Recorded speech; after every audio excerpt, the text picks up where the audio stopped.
Welcome to the first Kavachi Conversations. This is the very, very first one, but hopefully not the last one. I'm Supriya, and with me I have Mack McEvoy. Hello. So this is the first of these little Kavachi Conversations.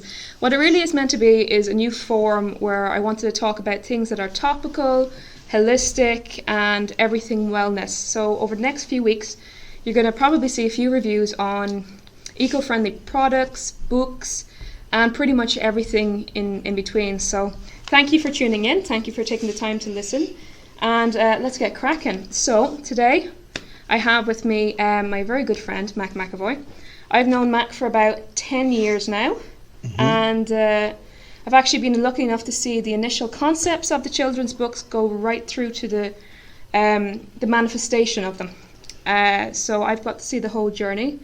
And I've got to see the books and the beautiful message that they have in them. And I thought it'd be a really good forum for you to share that. So Great, delighted to be here. I'm going to do a little intro, if you don't mind, which you're going to be looking at me thinking, well, I know this already.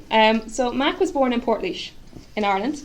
And I think it's fair to say, really, that music probably had your heart to start with. You had a very, very successful career with Big Generator that lasted for about 16 years as a professional drummer. Yeah. And then after that, now you can correct me anywhere that I'm wrong, you moved on to working with and teaching children both inside and outside of a school setting. And in particular, you were teaching and working with those with special needs. And it was possibly there that you were seeing the issues and the challenges that were affecting children in day to day.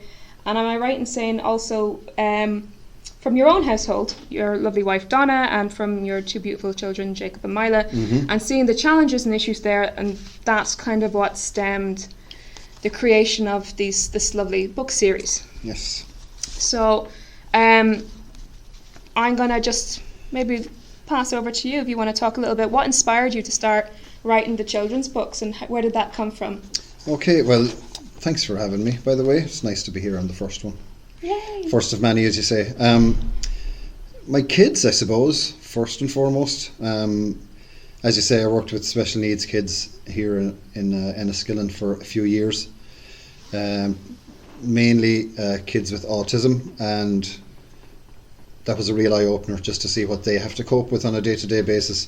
But I think it was when I had kids of my own, I suppose I forgot what it was like being a kid that young. And you think kids just kind of plod on day to day and they don't have any cares or worries, or they just kind of get everything done for them and looked after. But when you kind of see kids of your own, especially when they start going to school, you realise that there's just this myriad of little things that they have to kind of tiptoe around sometimes. They have to get used to different dynamics of peer groups and just life in playground general. politics, as I call it. Life in general, yeah. And what I started to notice, which is one of my favourite times of the day, is bedtime, where you get to just lie down with your kids reading a book and stuff like that. It's kind of a little bit of uninterrupted time. But I started to notice, I suppose, that all the old books that we know and love for years, your fairy tales and all lived happily ever after kind of books. Which is lovely, but not realistic. Which is lovely, yeah, but I just kind of started thinking there was nothing I found you could apply to real life.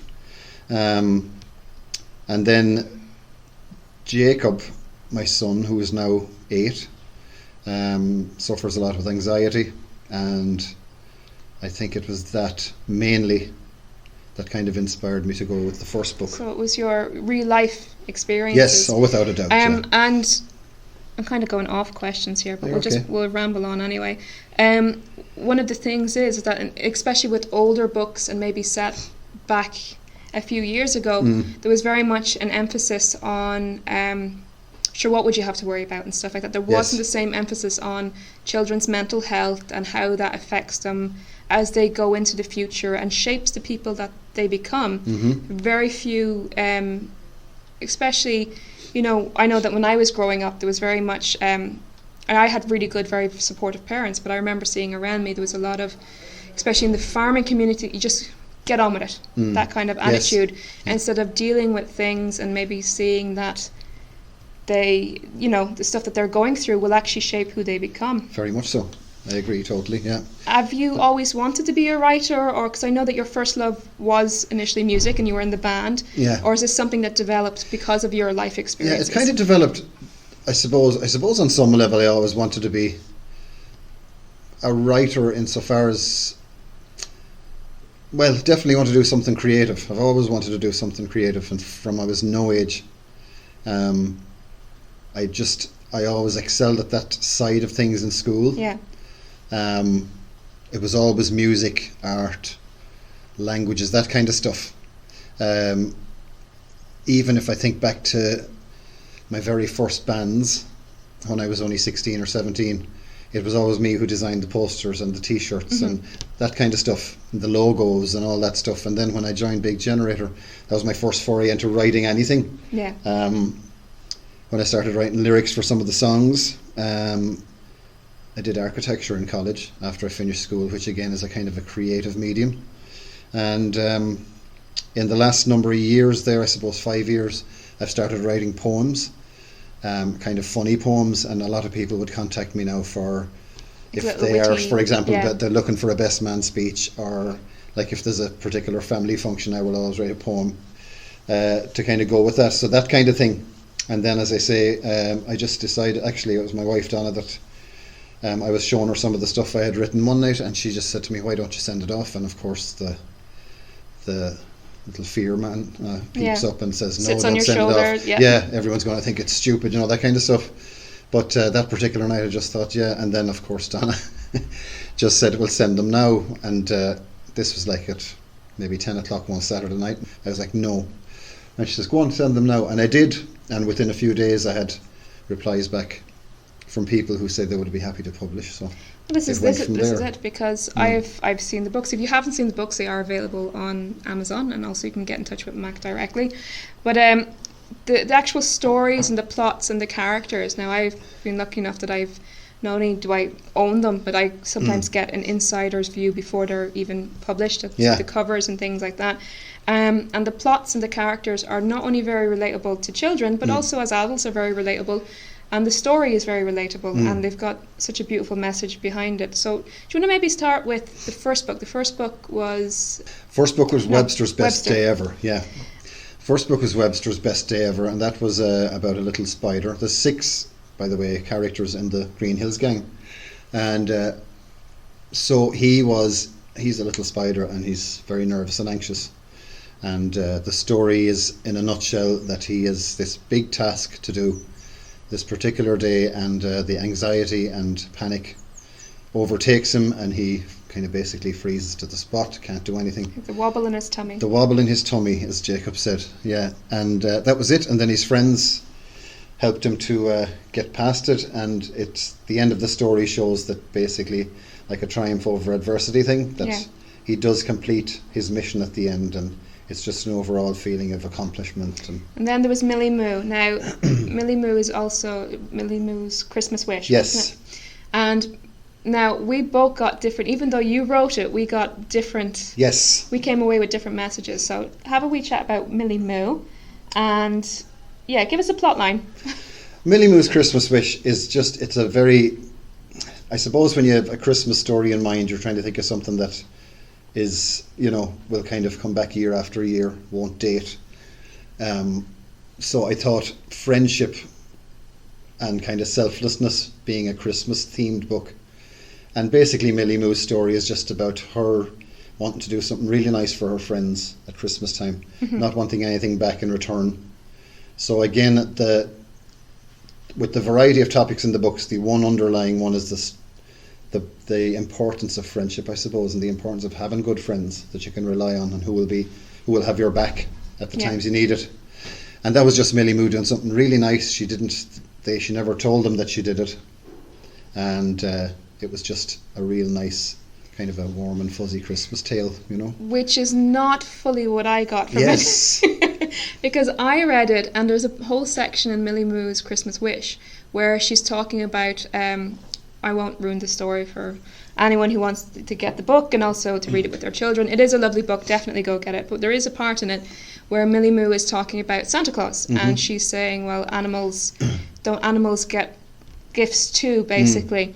And what I took from it, and I remember us having the discussion afterwards, was very much that it does have an underlying message there about we should be treating creatures, animals, the same as we do people. And that's a huge thing for me personally, coming from my background. Yeah. But very all much creatures deserve respect, yes. That they deserve respect and they deserve equal treatment. And that kind of carries forward into the next book a little bit as well, which we'll circle back around to because there's a new book coming out. Okay. I just want to touch on something else. Like, obviously you've talked a little bit about the inspiration from your books coming from Jacob, your son. Mm-hmm. What do you find most difficult? What's the most difficult part of writing for you? And when you're coming up against these things of anxiety that you're seeing in your day-to-day life, how do you deal with that, or what's your process for coping with that, or does it affect you, or are you able to write about it because it's something that you're experiencing yourself? As in, what's the most difficult thing writing these books? Yeah. In the feelings it generates, brings what out. it brings out, yeah. Well, yeah, it kind of makes me realise, I suppose, that, you know, the world that my kids are facing into is very, very different to the world I grew up in. I think in many ways they are better off. It's easier, if you know what I mean. Mm-hmm. But in many, many ways it's a lot more difficult as well. And in the current climate that we're in. I was going to say, especially at the moment. Yeah, with COVID. It saddens me, I have to say, for my kids. I mean, you know, they kind of take it in their stride, you know, because they're so resilient and they just roll with the punches. And, you know, whereas I have had decades of one thing and now all of a sudden it's this. I think adults are maybe finding it harder to cope. But even just, like, I watched that David Attenborough movie on Netflix the other day, A Life on Our Planet, and it'll bring you to tears when you see what we are leaving behind for my kids and my grandkids and stuff like that. And as he said, it's not too late to change now, and hopefully we will. But you know, when you're writing the books, you know, a lot of those feelings are kind of conjured up, I think, because it's nearly like a vicious circle, because the world at the minute is a scary place, I think. So what we tend to do then, by sheer just reflex action, is to maybe overprotect our kids. Yeah. And by doing that, then you start thinking, my God, are they grown up now?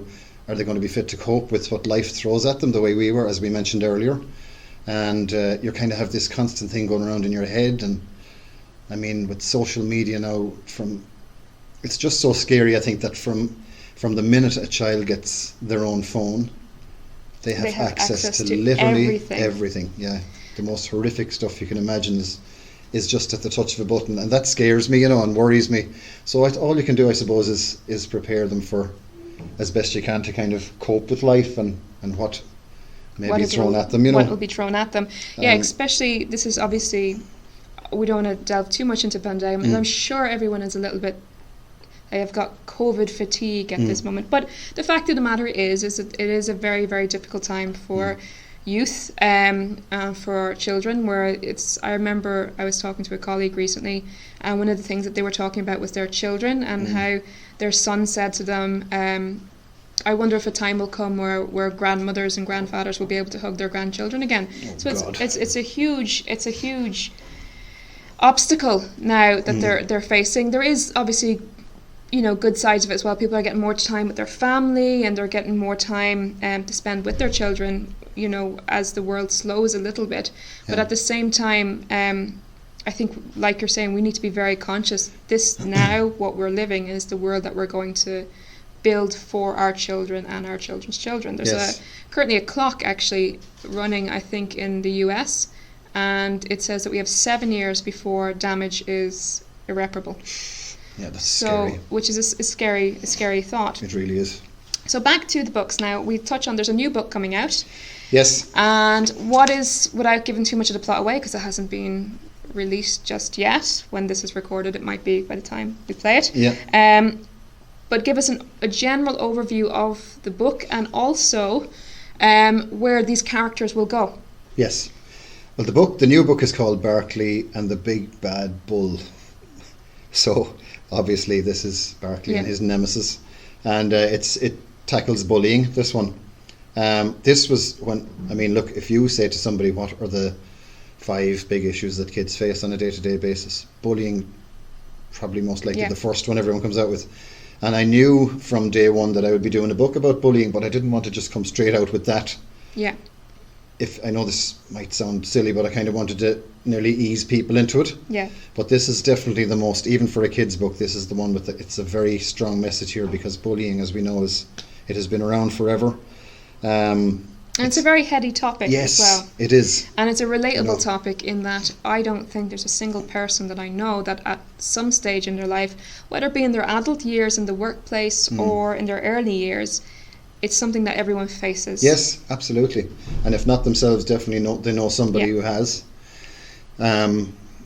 So regarding today worse than ever, I think. I mean, back in the day when I was young, many moons ago, there was no Snapchat back then. No, you got a bit of bullying. Maybe, people got bullied at school and they got to go home at 3:30 and that was it. But now people are literally getting bullied in their bedrooms, Yeah. on the phone and whatever, and it's just really, really scary, again, to go back to what I was talking about earlier. But I think what I'm starting to like now is, because I'm on book 3 now, you're starting to see a little bit of development with the characters. You're starting to get to know them a bit better, because obviously in the first book it was all about Webster and you just had little mentions of the others, but now you're starting to see that Millie Moo is obviously the mother figure of the group and has her own personality. Yes, Webster's the little baby who they all protect. Hamilton is the kind of quiet, dependable one. Yeah. Barclay, is kind of everyone's friend, but again, this is why he ends up getting bullied, because he kind of, he cozies up to everybody, and sometimes that doesn't work out. Bit superficial at times, superficial friendships. Cluxton then, the loud in your face kind of one with the huge heart. And so basically, the character, I think you might have mentioned it earlier, you kind of keep it as close to real life as you can. Yeah. In that every kind of group of people, you have different traits. Personalities. Yeah. There's various personalities. Rather than, and this now, as I say, is good because the pattern is starting to form now in the books, rather than just a standalone book that... And it's also important for kids as well, because kids need to be able to relate to the character. Yes. And if they have a character that is loud and brash, or they have a character that is dependable, or even the quiet one in the background, if they can relate to that character, it makes the message probably clearer, and also it makes it that they can relate to that particular issue, and hopefully it will then transpire that it'll help them through whatever issue it is. Exactly, yeah, because some kids might say, oh, I'm kind of like Whisker, or I'm kind of like Millie Moo, Yeah. But and that's, I suppose, where I'm going with it, is just to have them relatable, and then that kids, I mean, I know even reading them in schools and stuff for kids, already kids now have their favourites, Yeah. And you start to notice that people kind of take sides with their favourite character in the books, which is nice. We've touched on it a little bit, but I just kind of want to circle back around to it, because obviously these books have stemmed out of a desire basically to help children through issues like mental health issues. Yes. Are you in the position where I'm asking quite a bit now, but where you can talk about some of the things, the upcoming themes that will come in the book, or are you going to hold that for whenever? You're allowed to say you're allowed to say that you're going to hold on to it. Well, no, as in the future of these series. Yeah, and the issues that will. Yeah, no. There's my next. I haven't decided what order they're going to come out in yet, but I know that Hamilton's book, Hamilton's the pig. Yeah. His book is about body image, because obviously Hamilton is rotund figured. So in his book, he gets a bit of teasing about that, and that's kind of the basis of that book. And then Cluxton's book is about fear of the dark, nightmares, stuff like that. Whisker's book has changed a few times. I can't settle. I've about kind of 3 Whisker books written, and I can't decide which one to go with. At the minute, I'm kind of thinking I might go with the one Whisker's kind of first day at school type thing. I suppose but there's such an array of stuff that you could... That's what I was going to say. Yeah. There's definitely one of the things, for as many characters as you have probably 20 issues that could be affecting them. That's it. And issues that we see on a day-to-day in here as well. I'm sure there's not a day that goes by where we don't see in the school setting that sort of thing of bullying, or even nerves and things like that. It's very, very relatable. Yes. Are you on social media, and where can people interact? I am indeed. I'm on Facebook, at Almanac, Mack McEvoy, that's MackMcEvoy, Mack McEvoy, Almanac Press. And then on Instagram, Mack McEvoy, just. Mack McEvoy. Yeah. So if you haven't checked out the books, listen, the only thing that I can say is you know, from a holistic point of view and from a wellness point of view, just this is my own personal opinion, that you know, what you put in is what you get out. And unfortunately, society is structured at the moment that very much there's a lot against young people. There's a lot against children. Yes.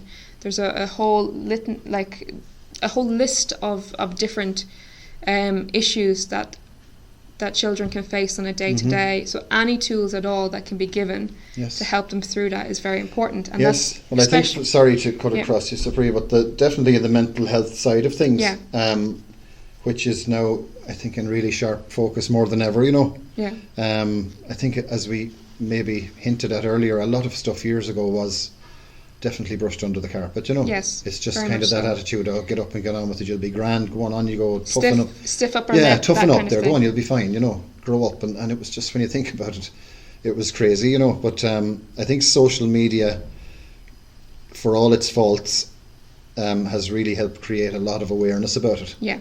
And that definitely helps people out. Lockdown, I think, has had a massive impact on adults and kids. Yeah. Probably more so adults. And I fear that the kind of the fallout from that maybe remains to be seen, you know, that people's mental health will be affected. All your kind of... For years to come. Yeah, I think all your little freedoms, and don't mean that in a very heavy way, but all the little things that people were used to doing, even if it's just going out for a bite to eat with your friends, meeting for a coffee, going for a beer, you know, going out for a meal, going to the cinema, all these little things you can't do anymore.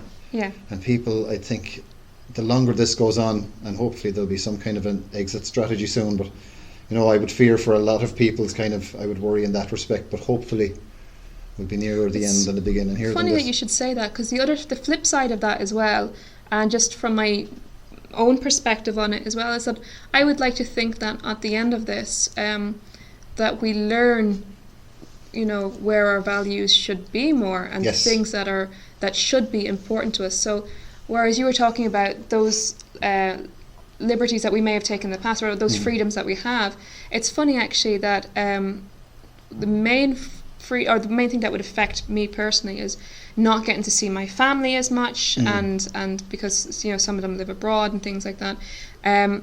But I'd have to say that the other side of it is I felt that if you haven't used this lockdown period to maybe even evaluate what is important to you, yes, very much so, that is actually more dangerous, because if you're living through social media or you're living on the internet, you can get a very, very checkered image of reality. Absolutely. Whereas whereas we have lost a lot of those freedoms on the other side of it, we've gained a lot. We've gained time where we can really take it a step back. Yeah, reassess, exactly. So I think even the amount of people who have realised that they can quite easily work from home, you know, without it really having any major impact on the job they're doing or how they're doing it, you know, stuff like that, even simple things like that, just, it doesn't have to be the rat race that it was. I think the main issue though is, for especially when we're talking about children's mental health, is that actually they've very much grown up in a world where internet, social media has been handed to them from the day of birth. Yeah, they know no different. So whereas we can reflect back on our past and say simpler times, which it was, where you could go and play outside, or, you know, you didn't need to have a TV going all the time. You'd go and do a puzzle or whatever else, or you had that freedom to do creative things like paint and draw and all that kind of stuff. I would find, my experience anyways, a lot of younger people don't know, they have not lost those skills, but they've never developed those specific skills, because everything has been online, social media, from the day of birth. You literally have to argue with your kids to go and play outside a lot of the time, whereas we were the other way. Your mother would be shouting out to come in. So it's I think dark, whereas you know what I mean? we will probably readjust and get back outside of lockdown. We'll get used to the way things are natural, normal. For them, I think it might have a bit more lasting effect, Yeah. because especially the younger ones, this is now shaping who they are. Yeah. So any tool that we can give them to help them through that is very important, and that's why, if you haven't already, go onto Amazon, check out the books. They really are fantastic. They're a fantastic resource for children, to help them get through those day-to-day struggles. I actually get them for my nieces and nephews. I'm a big fan of them. And I think if you haven't already checked out Mack's page, have a wee look at the characters, get them for your children, get them for your nieces, get them for your nephews, or get them for yourself, because they are just really beautiful stories. Mr. McEvoy, Yes. I hope to have you. McEvoy, yes. I hope to have you back on soon. Yeah. Thank you for tuning in to this very short podcast. This is the first one, so we wanted to keep it a little bit shorter. I foresee that after the book is released, we'll probably have you back on again to talk about it. Hopefully. And great. cover a wider range of topics than we have just bullet pointed through today. And thank you for listening in, and peace and love. Great. I hope that you are all doing okay out there. Drop a comment, have a look at the book, and keep in touch. Thank you very much, Supriya, for having me, and I hope everyone out there enjoyed listening, and we'll catch up again soon. Yes. Thank you. Thank you very much. Bye. Bye. Bye.